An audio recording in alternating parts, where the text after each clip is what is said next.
Үйімде, урамда, мин татарша сөйләшәм. Шәһәрдә, авылымда, мин татарша сөйләшәм. Кайда гына булмасам да, мин татарша сөйләшәм. Хәтта йоклаганда да, мин татарша сөйләшәм.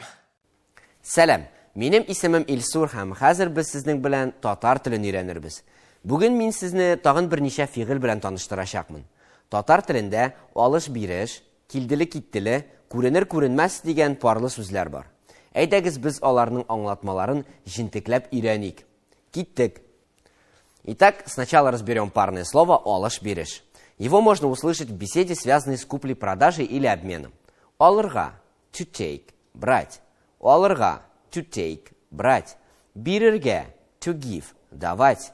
Бирергә – to give, давать. Следующие парные слова «килделе-киттеле». На русском языке имеют примерно такое значение. Ни туда, ни сюда.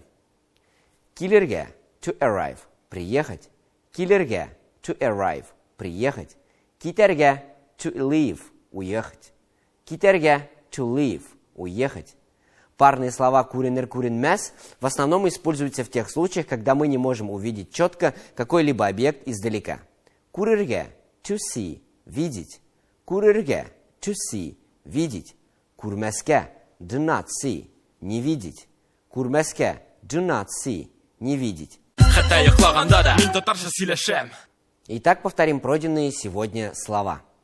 Алырга – to take, брать. Алырга – to take, брать. Бирергә – to give, давать. Бирергә – to give, давать. Килергә – to arrive, приехать. Килергә – to arrive, приехать. Китәргә – to leave, уехать. Китәргә – to leave, уехать.